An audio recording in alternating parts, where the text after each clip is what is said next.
sinuntok niya po yung bubong ng kotse ko. Na nakagwantes po siya ng pang-motorsiklo, may mga knuckles po, yung plastic. UP naman po, kitang-kita naman po ng mga investigador eh. Biker din ako. Opo. Pag magsuot ka ng gloves na gano'n na may hard knuckles, tapos siklista ka, para kang gago. Oh, gago ka. Gago. Magbisiklita ka tapos hard knuckles sa... Hindi mo magkailangan yan sa bisiklita. Pang motor yan. Nakagwantes ka no? Nakagloves ka? Wala pa akong gloves sa... Ayan, tama ba ito? Ito bang nakikita mo? Picture won't lie. Wala siyang suot na gloves. Ngayon, ikaw pa gumagawa ng istorya, nasuot-suot niya glove na may hard knuckles. Tingnan mo, nakita mo. Ang makakakita po niyan mismo, yung kanan po niyang kamay, tinatanggal niya po nung dumating na po yung mobile. Kaya sabi ko nga, ano niya tinatanggal? Wala pang mobile yan, nagtututok. Akma ka pang bubunot eh. Oo. Yung mga biker po, Your Honor, hindi nagsusuot ng gloves na hindi pantay yung dalawa po. kaya kitang-kita ko po, naka-gloves po siya. Mamatay man po ang buong pamilya ko. Hindi po Kung idamay pamilya mo sa kasinungalingan mo. Hindi po ako Nadamay mo pa yung pamilya mo. Hindi po kasi ako nagsisinungaling, Your Honor. Pamilya mo, idadamay mo kung magsinungaling ka. Oh, yan oh. Tingnan mo yung picture na yan oh. Oh, walang gloves yung right hand niya. Sa incident na po yan, Your Honor. Second incident, Your O Honor. ibig mong sabihin, from yung pagtapik niya ng kotse niya, tinapon niya yung gloves niya, tapos tuloy-tuloy siya magbike. Ang mahal ng gloves na yun ha, yung may knuckle, itatapon niya. Pero my God, please, huwag niyo gawing tanga itong komite na ito na magsisinungaling kayo dito. Kasi biktima rin ako rito eh. Nawalan ako ng trabaho, na ano ko sa social media, mga anak ko, pamilya ko. Opo. Please, ayaw ko mag-contempt ng isang, how old are you? 63. Truth, the whole truth, and nothing but the truth in this hearing and investigation. Yes, Your Honor. Thank you very much. Please take your seats. Mr. Willie Gonzales. Oh, thank you for coming Good morning over. po, Your Honor. As of yesterday, alam ko, hindi ka raw darating dahil meron kang sakit. At you are advised to rest ng doktor mo. Opo. Pero pinilit. Buti naman dumating ka, huwag ka mag-alala. Opo. Maraming salamat. Hindi ka mamamatay dito. Maraming salamat Kahit po, ano Your sakit mo, Honor. hindi ka mamamatay dito. Bumulot ka pa nga ng baril. Kaya mo yan, huwag ka mag-alala. May doktor tayo dito ha. Pag ikaw ay magsabi ka, kung medyo tumaas na yung dugo mo or pakiramdam mo. Kung, ready yung doktor ha, sabihin mo, mag-standby ng doktor dito. Galing po ako ng trabaho. Almost 2 years na po akong bumabagtas to sa Espanya, pauwi sa bahay ko po. Baga approaching po ng UDMC o Welcome Rotonda, yung bike lane po, minsan natatapakan po ng 2 gulong sa right side ng mga kotse. Dahil pag ganun po kami ng E. Rodriguez eh. Pumreno po yung nasa harap ko, pumreno din po ako. Maya-maya gumalabog po yung kotse ko. Pagkalabog po ng kotse ko, tinignan ko sa salamin kung ano yung nakabangga sa akin. Hinandbrake ko, binuksan ko yung kotse ko po, bumaba ako. Pagtayo ko sa kotse ko, Your Honor, nakita ko, bisikleta. Sabi niya, minura niya ho ako ng PI eh. Sabi niya, PI, gago ka. Bigla kang pumreno, kung hindi ka ba naman huminto ng bigla, hindi kita mababangga. Dali ha. Nagsabi ka daw sa kanya ng puta. Wala po akong sinabi. Ha? Wala po, Your Honor. Wala. Kung mayroon man pong bumangga sa kotse ni Ginong Gonzales, malamang po hindi ako yun. Kasi nasa right side po ako ng bike lane. Right side ka. Opo. So hindi mo siya nabangga sa likuran, sa gilid ka. Hindi po. So anong nakita mo? Yeah, continue. Tapos po, di sabi ko sa kanya, binalik ko po lang yung GAGO na mura niya. Ito, Mr. Gonzales ha. Opo. I want to inform you that pag nagsinungaling ka dito, Ay, hindi sa po. hearing na ito, you Opo. can be cited in contempt at pwede kita ipakulong sa baba. Opo. Magsabi ka ng totoo, ha? Naintindihan ko po yun, Your Honor. Sabi ka ng totoo, huwag kang mag-imbento ng istorya dito dahil kung ikaw dismiss na pulis, ako retirado akong pulis, hindi tayo pwede magbubulahan dito, ha? Yes, Your Honor. Hindi po Tayo, ako, yung- hindi po. Yung yung totoo lang po, yung yung totoo totoo lang, lang po sinasabi ko. Kung ano po yung interview sa akin ni Katonying, yun din po ang sasabihin ko sa inyo. Sige. Yung Continue. po, ang nagpainit ng ulo ko dahil nung pagbalik ko sa kanya nung mura, habang nakatayo ako, ang ginawa niya ho, sinuntok niya po yung bubong ng kotse ko na nakagwantes po siya ng pang-motorsiklo, yung may mga knuckles po, yung plastic. UP naman po, kitang-kita naman po ng mga investigador eh. Sabi niya sa akin, Investigador. Sino investigador dyan nakakita ng UP na sinuntok ng kuwan? Nakita mo? May dent. Saan banda? Your name and ano? Nagano ka na ba? Nag-swear ka na? Okay. Paano nga? Police Staff Sergeant Peralta po, Your Sige. Honor. Upon Speed investigador ka ng traffic po. traffic. Upon inspection po nung sasakyan, meron po siya sa bandang roof po nung left side. Saan? Left side po. Left side. Ng roof po. Ng Roof. Sa bandang bubong. Left side ng roof. Apo. Anong dent doon? Nakita mo? May medyo gas-gas po, Your Honor. Gas-gas. Picture po ako. Abe, picture ka. Apo. Yung ba tinapik mo? Yung bubong ng kotse? Hindi po, gilid lang ng kotse po yun. Gilid ng Nasa kotse right ang side sinabi po mo? ako ng bike lane eh. Nasa kanan po kasi yung bike lane eh. Ito ha, Willie Gonzales at saka Alan Banjula. As far as both of you are concerned, wala na tayong problema. Kasi nagkarigluhan kayo ha? yes, Your Honor. Nagkarigluhan kayo. Yes, Your Honor. Pero my God, please, huwag niyo gawing tanga itong committee na ito na magsisinungaling kayo dito. Yes, sir. Otherwise, may consequence yung pagsisinungaling ninyo, ha? Ayaw kung magsinungaling kayo. Opo, Your Honor. Please, Opo. please, ayaw ko mag-contempt ng isang, how old are you? 63, magsi-64 po, Your Honor. 60? 63 po, Your Honor. 63. Matanda ka lang sa akin ng 2 years eh. Ako, 61 ako eh.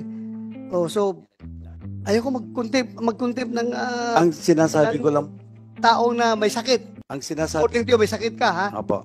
Ang Kaya sinasabi, huwag ka magsinungaling, please. hindi po ako nagsisinungaling po. Sige. Ang sinasabi ko lang po, Your Honor, yung tunay po na pangyayari. Kasi biktima rin ako rito eh. Nawalan ako ng trabaho, na ano ko sa social media, mga anak ko, pamilya ko. Naku, hindi naman po sinuntok yung kotse ko. Siguro yung bangga lang ko sa bumper ko, pagpapasensyahan ko na eh. So, you confirm na merong Nung in-inspect ko po, Your Honor, may nakita lang po akong parang nakita ka. meron po. Then, Hindi mo tinanong yung biker na ikaw bang gumanon nito? tinanong ko po, Your Honor, ang inamin niya lang po, may parang tinapik siya. May tinapik siya. Apo. Hindi mo tinanong kung saan siya nagtapik. Investigador ka eh. Ano? Tinanong ko po, Your Honor. So, saan daw siya nagtapik? Doon naman daw po sa may bandang sa side po ng bike lane. Sa side ng bike. Bakit mo you took hook, line, and sinker yung sinabi niya na sa bubong, yun ang gasgas. Anong investigador ka eh? O, kung inayos mo yung trabaho mo, dapat pagdating dito sa investigasyon na ito, sikat ka na investigador dahil ginawa mo lahat. Pero ngayon, magdududa ang tao sa iyo na baka may pinapaboran itong investigador na ito. Dahil hindi tinanong talaga kung saan ang kinalabog niya. But anyway, sige. Continue, Willie. Continue. Pagkatapos po noon, dinerty finger po niya ako, humabol ka kung kaya mo. Sumakay po ako sa kotse ko, kagad hinabol ko po siya. Upon reaching Welcome Rotonda, in the middle of the street po, going E-Road and going QA, may kotse po tumabi sa akin. Be sure ha, kung mayroong somebody independent from among you two can provide corroborating statement na mag-corroborate kay Alan Banjula, then you are liable to be cited for contempt, ha? Apo, yes, Your Honor. I understand, You're lying, ha? I understand, Your Honor. Kaya nga, inibitahan naman dito yung vlogger. Andiyan ba yung vlogger? Vlogger. Kasi apparently, yung vlogger na yun ang nakakuha sa totoong pangyayari, kaya kayo sinusundan ng vlogger. Kung merong independent mong magkapagsabi, mag-corroborate sa kanya, then alam mo na. Mr. Chair? Your Honor. Yes. Sir, sorry for interrupting. Pero ang sabi kasi ni Mr. Gonzales, naka-gloves si Mr. Banjola na pang-motor na may knuckles. Tama po yun? Yes, Your Honor. Kasi meron ho kaming picture na nakuha. Paki-flash na lang po. Pwede paki-flash yung picture para lang Yung image. Yan po, parang close-up image. Parang wala naman siyang... May suot ba kayong guantes nun, Mr. Banjola? Naka-guantes ka no? Naka-gloves ka? Wala pa akong gloves sa... Ayan, Your tama Honor. ba ito? Ito bang Opo, nakikita mo? Wala pa akong gloves kasi nga nasira po yung gloves ko. Oo nga po, itong nasa litrato ngayon, Opo. yan yung incident. Opo. Wala ka talagang gloves. Wala pa akong gloves. Ayan po, yun lang, Mr. Chair. Kasi yun po sinabi ni Mr. Gonzales, may glove siya na may knuckle. Oh, Mr. Gonzales, Yes, Your Honor. this picture won't lie. Wala siyang suot na gloves. Ngayon, ikaw pa gumagawa ng istorya, nasuot-suot niya glove na Opo. may hard knuckles. O, tingnan mo, nakita mo. Tingnan mo. Ang makakakita po niyan mismo, yung kanan po niyang kamay, nakagwantes po na makikita naman po ng mga pulis eh. Yung kanang kamay, yung kanang kamay niya, wala ring gloves. Bare hands. Tinatanggal niya po nung dumating na po yung mobile. Kaya sabi ko nga, Ano niya tinatanggal? Wala pang mobile yan, nagtututok. Akma ka pang bubunot eh, oo. hindi, ang maganda pong kuha dyan, Your Honor, yung itinabi ko na, Please, silence muna, silence ha. Huwag kayong maingay. Your Honor, nung itinabi na po namin yung bisikleta, yung mga pulis po dumating, makakapagpatunay na talaga pong totoo po sinasabi ko po, hindi po ako nagsisinungaling.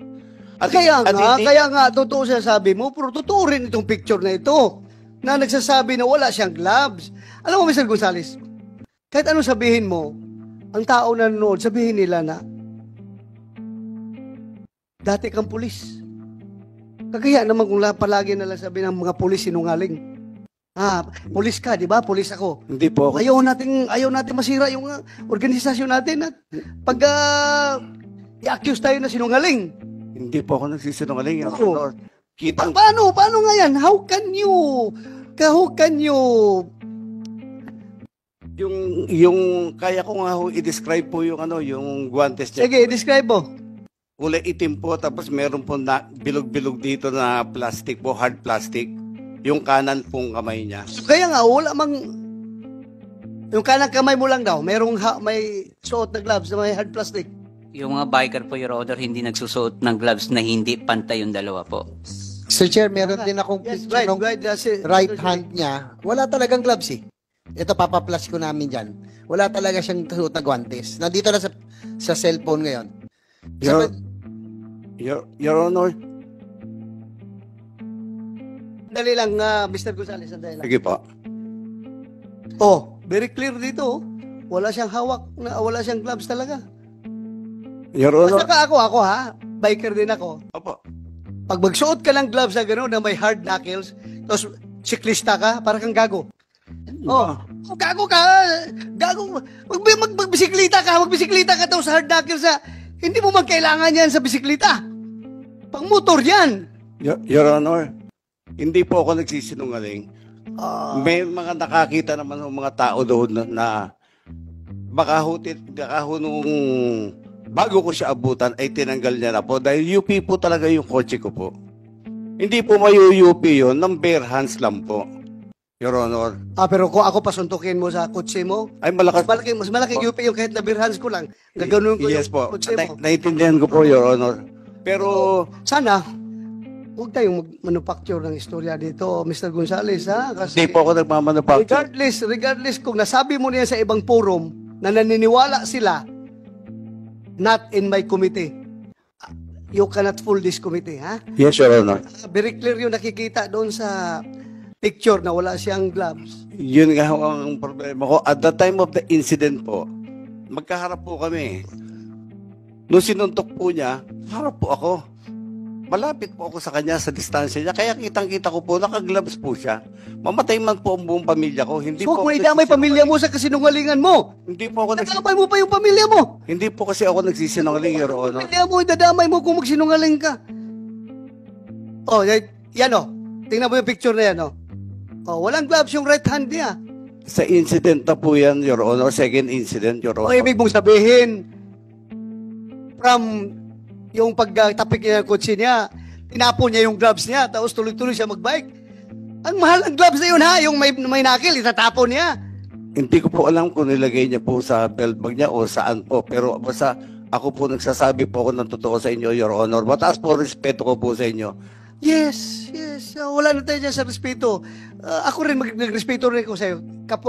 kapwa-tao kita. Nagrespeto ako sa aking kapwa.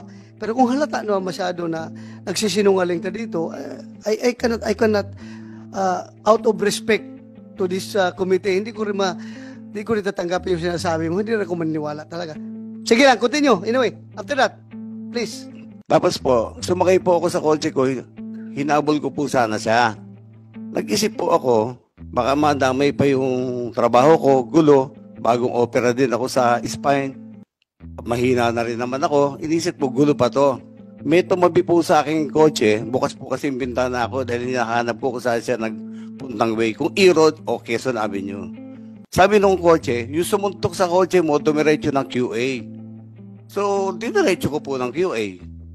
Kung makikita nyo po yung CCTV ng barangay po, yung kinuha namin ng mga pulis, at kasama po si Mr. Banjola, kung makikita nyo po, hindi po cut na style ng pulis po yung ginagawa ko. Dahan-dahan po akong kumakanan, pinapatabi ko po siya. Dahil binangga at sinuntok niya po yung kotse ko eh. Hindi po yung abrupt po yung cut ko, hindi po ganon. Yung style natin nung araw sa mobile, hindi po ganon. Tapos pumunta po siya sa kaliwa ko. Kaya kung makikita niyo po sa CCTV, ang pagkabi ko ng kaliwa, dahan-dahan pa rin po. Which is, sa tingin ko, intention niyang ginalun ho yung bisikleta kasi ang haba ko nung nung tama ko, mula tail light dulo hanggang doon po sa may side mirror po. Sige, pause ka muna. Mr. Banjola, Alan, Honor, intention mo talaga na gasgasin yung kotse niya? actually, Your Honor, kung makikita nyo sa CCTV, papasok na po ako ng bike lane nun. So, pagpasok ko po ng bike lane, pumasok po si Ginoong Gunwili Gonzales, pagkat niya po ng ganyan, syempre, pabuelo na po, pababa po hanggang dito aso yun. So, hindi ko na po maiwasan sumalpok dun sa kotse niya. Kaya nagasgasan ko po yung kotse niya. Ipa-play nga natin. Please, i-play the video. Senator JB, please take over. Sandali. Banjola, bago natin pagpatuloy yung salaysay si Mr. Yes, Gonzales. Your Honor. Oo. Yung pong sinasabi niya kasi masyadong siya sigurado na merong ka raw gloves. Pwede ba yung unang insidente hanggang sa pangalawa itinanggal mo daw? Pwede bang mangyari yun? Hindi ko po matatanggal kasi, Your Honor, doon pa lang sa kanto po ng Welcome Rotonda, may mga sasakyan pong lumiliko doon. Pag nagkamali ka po doon, masasagasaan ka. Saka hindi po ganun kadali tanggalin ng gloves na Alam ko yan, nagabay din ako. Tsaka pwede ba magka-gloves ka na Ang pang-gloves kasi na may pang-knuckle, pang-motor po yun. Hindi natin ginagamit sa nagbibisikleta. No? Tama po si Senator De La Rosa. Dahil ako po ay motorcycle rider and cyclist at the same time. Hindi ko gagamitin yung pang-motor sa bisikleta kasi makapal po yun eh. Di ba? So wala kang, for the record of this committee, wala ka talagang suot na gloves. Wala po. Maski yung mga po, alam nila, wala Yung po gloves. kiniklaim ng police kanina na merong dent sa kaliwang bahagi ng bubong nung sasakyan ni Mr. Gonzales. Doon mo ba tinapik o sa likuran banda? Actually po, ang bike lane sa right side po, Your Honor. Sa right side, Opo. hindi sa kaliwa. Hindi po. Yung kiniklaim kasi Mr. Gonzales nung malapit Siguro, na kung kayo. meron, May time ba na pinalo mo din yung hindi po eh. sakyan? Kung Wala na. siguro meron mong pumalo sa kotse ni Ginoong Gonzales, malamang hindi po ako yun. Siguro, ako lang po siguro ang nakita niya that time po. Kaya ako yung niya kumpronta. Ayun lang, gusto lang natin tanungin nyo dahil yung sinabi niya. Gusto Opo, natin salamat malalaman kung sino to. Yung video please. Kasi tayo minsan nangyayari yan. No? Opo. Alam mo, nagbabike ako, minsan may nakaharang, may nagbababa. Opo. No? Minsan pwede natin iwasan eh. Pero inaano ni Senator Bato, maluwag yung right lane, bakit sa kaliwa ka napunta? Parang yun yung tinatanong niya. Paano ka napunta? Papasok na po ako ng bike lane yan, Your Honor. Kaso lang, bigla siyang pumasok doon, so nakabig ko pa kaliwa po. Talagang hinahabol ka na nito noong panahon. Ito na yung second incident. Opo. Kinat ka niya. Opo. Yan. So, Kaya ka napunta sa kaliwa? malapit na po yung kaya hindi na ako makapagpreno talaga eh. Kaya ako doon sa kotse niya. Kaya hindi ka na makapunta sa bike lane dahil Nandun na po. nandun na siya. Opo. Hindi kasi yung pang ni Senator Bato, medyo maluwag dito eh. Yun ang tinatanong namin, hindi po bakit napakaliwa ka? Hindi pa ako pwede pumunta ng gitna ng kaliwa, Your Honor, kasi pag ako nabangga dyan, wala akong kalaban-laban po. ako pang masisisi dyan, sigurado po ako din. Teka, tsaka parang ito na yung second incident na talagang hinabol ka na ba niya? Ito na ba yung hinabol ka na? Opo, yun na po. Pangalawa na? Saka may papaano po yung sasakyan palabas ng Kitanlad po Yung pong high ace. Parang may nakita Opo. kong high ace, ayun. Ayan po. Okay. So, yan naman po usually ginagawa nating mga siklista. Pag mayroon pong iiwas po tayo konti. Iwas na lang, di ba? Kasi kanto po yan Anong part ng bisikleta nakatama sa kotse niya? Manubela? Yung handlebar ko po. Sa Handlebar? gilid. Opo. Kasi, naisandal ko po dun sa kotse niya Kung di po ako nasandal sa kotse niya, talsik po ako, malamang masasagasaan po ako ng sunod na sasakyan sa left side po. So, parang ang nangyayari po, sumandal po ako doon para lang hindi po ako tumalsik. Okay. Kaya hindi Sir, Kinontra. Gonzales, please continue. Yes, Your Honor. Sige. Tapos po, nung may tumabi po sa akin kotse, sabi niya, kasi nakabukas po yung bintana ko Nagbaba siya ng bintana, sabi niya, yung sumuntok sa kotse mo, nasa QA, wala dyan sa E-Road. So, nag-turn po ako na papuntang Quezon Avenue. Habang bumabagtas po kami, nakita ko po siya palinga-linga. So, ginawa ko po, kung makikita niyo po sa CCTV ng barangay, kinakabig ko po yung kotse ko, unti-unti pakanan. Sinisigawan ko siya na itabi mo. Bilangga mo ko, sinuntok mo yung kotse ko, itabi mo, mag-usap tayo. Ayaw ho niyang tumabi. So, ang ginawa ho niya, pumunta ho sa left side ko, labas po nung bike lane.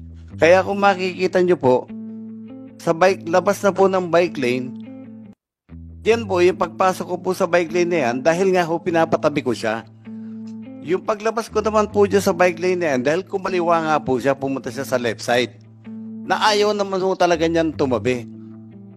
Ang sa akin po, bilang dati pong otoridad, gusto ko lang kong implement yung natin, yung citizens arrest. Dahil sinuntok po yung kotse ko at minura ko sa harapan ko po So, gusto ko pong implement lang yung Rule 113 natin na Section 5, yung citizens arrest. Dahil wala pong pulis ako makita Pero kung may pulis po ako nakita, tatawagin ko po, pahuhuli ko po siya. Ngayon, wala naman ako rason para magalit ng husto at habulin siya kung hindi ho totoo na sinuntok niya ho yung kotse ko. Wala ho ako rason para Ang maganda po nito, nanawagan po ako rin sa kumukuha ng video. Bakit alam niya beforehand na may mangyayari sa amin ni Mr. Banjola dahil as if may nakita siya o na-capture siya na insidente ng panununtok. At yung kotse naman po na tumabi sa akin sa Welcome Rotonda at nagsabing, yung sumuntok ng kotse mo nasa Quezon Avenue, iniimbitahan ko rin po sana to shed light para malaman po natin yung buong katotohanan. Kilala mo yun? Hindi po, yun nga po So, binalikan po namin ng pulis galas. Dala po namin yung mobile ng galas, kasama po si Mr. Banjola, inisa-isa namin lahat yung CCTV para makita po kung paano ako nabangga sa likod at paano po humantong sa pagsuntok sa kotse ko para buong-buo po yung video sana. So, ituloy natin doon. Nung pinatabi mo siya, tapos nagas-gas yung kotse mo. Opo. Sige nga, continue. Humingi po ako ng kapatawaran sa inyong lahat na hindi po ako nakapagpigil na mabatukan siya. Kasi nga, ang haba ho nung habulan namin At masakit po kasi sa loob ko yung suntukin yung kotse ko at dirty finger ako sa mukha. Yung bangga po niya sa bumper, initial na bangga niya, pwede ko pa kong patawarin Your Honor. Pero yung sinuntok sa harapan ko at dirty finger ako, parang nag-isip nga ho ako, nag-second thought ako na actually mag-i-erode na ho sana ako Kung walang tumabi sa akin na kotse at nagsumigaw na yung sumuntok ng kotse mo, tumiretso ng QA. Meaning, tuloy ka muna doon sa after that incident, hanggang sa pagkasamo ng baril.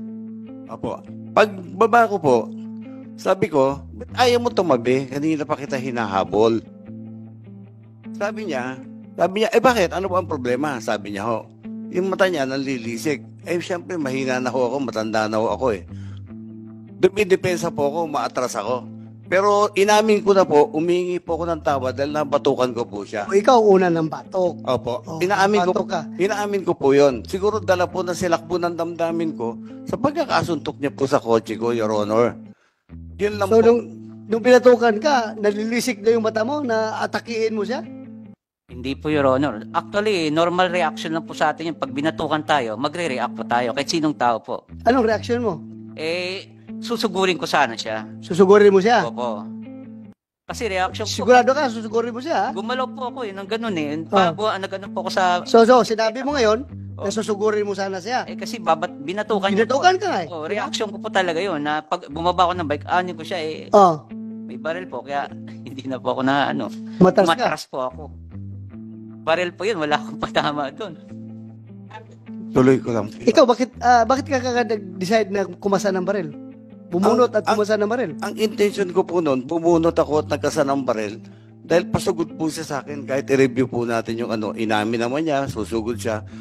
Dinipensa ko lang po yung sarili ko at 45 degrees lang po. Alam niyo naman po yun, naka 45 degrees lang po tayo. Dahil pag gusto lang natin i-disable yung tao, if ever susunggaban niya ako. But still, kahit hindi mo tinutok, gantuting pa rin Opo, yun. mali po. Kasalanan. Pulis ka, di ba? Opo, opo. Once may hawak ka ng baril, tinutok mo o hindi, sa harapan ng tao, Yes, Your still Honor. gantuting yun. Yes, Your Honor. Humingi po ako ng... Revised Penal Code violation yun. Yes, Your Honor. Humingi po ako ng tawad sa parte pong yung pambabato ko at yung pagbunot ko at yung pagkasa ko. Humingi po ako ng tawad sa lahat. Hindi lang po sa kanya o sa lahat po sa inyo. Kasalanan ko po yun, nabigla po ako eh. Kasi ang isip ko po noon, idepensa ko yung sarili ko dahil hindi naman ako ganun kalakaso eh. Galing ako sa spine operation eh. So, isip ko, yung inamin naman po niya, susugurin niya ako. So, sa akin po is, yung element na isya kung man lang siya, wag niya akong masugod. Kasi kung madadakma niya po ako, baka mapatay niya po ako, mahina po ako eh. Bagong opera po ako eh. So, Mr. Willie Banjula, Alam po, Your Honor. Alan, Apo. Willie, taga-media yun, di ba? Media yung Willie Banjula. Alan Banjula, Apa. clear tayo Apa. na susugurin mo siya. Kaya siya nakabunot ng baril at nakapagkasa. Normal reaction ko lang po yun, Eh, Your anong Honor. reaction? Kasi binatukan niya ako eh. Oh, binatukan ka. Opo. Bumaba po ako ng bike. Nag-retaliate. Opo, Ikaw yung magdalhin. kaso lang po, inano niya na ako ng, kasi ba't niya ako binatukan eh? Sabi ko, pwede naman niya ako kausapin na maayos. So nga, bakit mo siya binatukan? Kasi ayaw niya Ah. huminto. Mula Espanya po, ang haba po ng habulan namin. Hindi, nakahinto na nga eh. Hindi, Hinto na doon. nung hinahabol ko po siya, Oh. dapat po, kung talagang tinong tao siya, biker, dapat po, kasi marami po akong kaibigan biker, wala akong nakilalang biker. Maski ako po, nagbabike po kami na anak ko dati, nung araw na wala pa ako sakit. Pero hindi ho namin inugali yung mampalo o manuntok ng kotse. Kasi alam namin, masama ho yun. Magagalit yung may kotse po. Ang nangyari ho po sa akin, ulitin ko po, yung galit ko nakita niyo po sa CCTV, pambabatok, pagbunod ng baril, pagkasa. Lahat po yun, iniisip ko yun dahil pasugod po siya sa akin. Aktong susugod po talaga siya sa akin. Siyempre, dala po ng kahinaan ko, may sakit po ako. Ang punto ko lang po doon is, yung takutin siya na wag sumugod. Wag niya akong takmain kasi mapapatay niya ako. Pag bumagsak ko kami, hindi na ako makakatayo kasi galing po ako sa operation. So, ganun po yung intention ko lang. Kaya, Yung baril mo ba, kumpleto ng papilis yun? yes, Your Honor. Kompleto po. Pero kang PTC-4 Opo. para doon? Opo. So what happened after that? EPO, anong ginawa niyo sa baril niya? Sir, yung ginamit po na baril was confiscated by QCPD, sir. Immediately, sir, yung nung nakita natin yung incident. Sandali ha? That was confiscated after that incident o matagal na? Kung hindi nag-viral yung video, hindi na confiscate. General Torre, Your Honor, what happened sa baril niya? Sandali, General Torre. sagutin Ang ko lang baril po. mo, o sige. Your Honor, nasa Galas Police Station po kami. Before kami maghiwa-hiwalay, nag-aareglo na kami. Hinanap po ng investigador yung papeles ko, ng baril ko. Nilabas ko po yung PTC, registration, LTOP. Sabi ko, pwede ko ring kunin yung baril ko sa bag ko, ilalabas ko. Okay lang ba? Sige po, tanggalan niyo po ng bala. Tinanggalan ko po ng bala. Binigay ko po sa investigador. Sabi ng investigador, Gonzales, pwede bang i-turn in mo ito sa amin dahil sa insidente? Sabi ko, bilang dating pulis, alam ko naman kung walang file case at kompleto ang papers ng baril ko, siguro di na kailangan i-turn in. Not unless may magpa-file ng kaso sa akin. However, sabi po nung investigador ko, kasi sabi ni CO, tayo pong mga PNCO, pag sinabi ng CO, sumusunod po tayo kagad. Kaya ang sagot ko po, sinabi ba ng CO ninyo? Oo, sarhento, sabi niya. O sige, iwan ko na. Resibuhan niyo, turn in ko. Ganun po ako kadaling nag-turn in po ng baril ko po. Okay. So, kinumpiskate talaga pala ang baril mo. Yes. Doon sa Galas Station. Yes, Your Honor. Kinumpiskate Opo. after that incident. Yes, Your Honor. Okay. General Lucas, afterwards, ano nangyari na? So, nung nakita namin yung video na lumabas nung August 27, that was Sunday, I immediately called up General Torre kung na-identify yung bumunot sir ng baril. So immediately thereafter, binigay sa amin ni General Torre yung report. So on that day, nirevoke namin yung LTAP ni Mr. Gonzales, which consists of 4 firearms, 3 caliber 45 and 1 caliber 9mm. Thereafter, nung August 28, kinonfiscate na namin yung 3 baril niya. Yun, Honor. Ilang baril? Sir, 4 po yung nakaregister sa kanya, 3 caliber 45 and 1 9mm. Nasa custody na ninyo ngayon ang mga baril niya. Yes, sir, yung 3 po. Yung isa kasi po, sir, yun nga sinurrender niya sa Galas. So, pwede pa siyang magkakaroon ng... Di-revoke niyo lahat ng papeles niya. Yes, Your Honor. So, pwede pa yung maibalik sa kanya, hindi na. Sir, it will depend upon the discretion na ng FLRRB, pero kasi yan yung board na nagdi-determine kung pwede pa nating restore o hindi. Pero as the approving authority, hindi na po pwedeng magkaroon ng firearms si Mr. Gonzales. Dapat lang, kasi mamaya magdadrive siya, makahagip na naman ng sasakyan yan. Baka bubulot na naman ng baril yan.